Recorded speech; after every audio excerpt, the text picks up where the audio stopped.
పశ్చిమ గోదావరి జిల్లా ఐతంపూడి లాకుల వద్ద కారు అదుపు తప్పి కాలువలోకి దూసుకెళ్లి ప్రమాదం చోటు చేసుకుంది.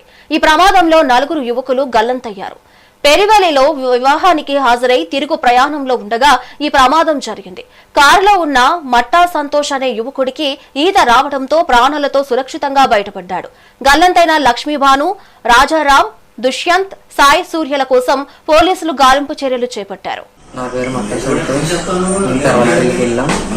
వెళ్ళిన తర్వాత వాళ్ళ ఇల్లు చూడడానికి అని చెప్పి వెళ్ళి తిరిగి వస్తుందిగా వర్షం వస్తడం వల్ల మనకు డ్రైవర్కి రోడ్డు సరిగ్గా ఆగలేదు. దానివల్ల కారు కాళ్ళలో పడిపోయింది. ఒడ్డు నుంచి వాళ్ళందరూ విండో దారి నుంచి బయటకు వచ్చారు. లాస్ట్ నేను వస్తుండగా నేను కారు పైకి ఎక్కిన వాళ్ళందరూ ఈదుకుంటూ ఎదరికి వెళ్ళారు. నేను మాత్రం కారు పైన అలా ఉండిపోయింది. కారు పైన అలా ఉండిపోయి కారు అలా స్టక్ అయిపోయింది. వాళ్ళందరూ అలా ఈదుకుంటూ వెళ్ళిపోయారు.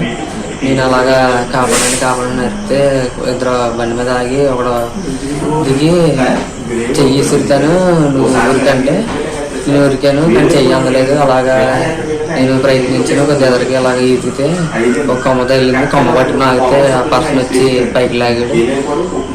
మా రోడ్డు పైకి వచ్చి లోపలికి వెళ్ళిపోయి వాటర్కి ఎక్కి అలా కూర్చున్నాను. తర్వాత పోలీసులు వచ్చి ఎంతమంది ఉన్నారు కార్లు? ఇప్పుడు కార్లు 5 మంది. 5 ఒకరు ఇంకా 4 అలాగా కొట్టుకుంటా అయిపోయింది.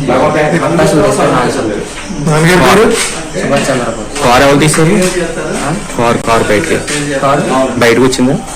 కారు ట్రాక్టర్ ద్వారా లాగారు.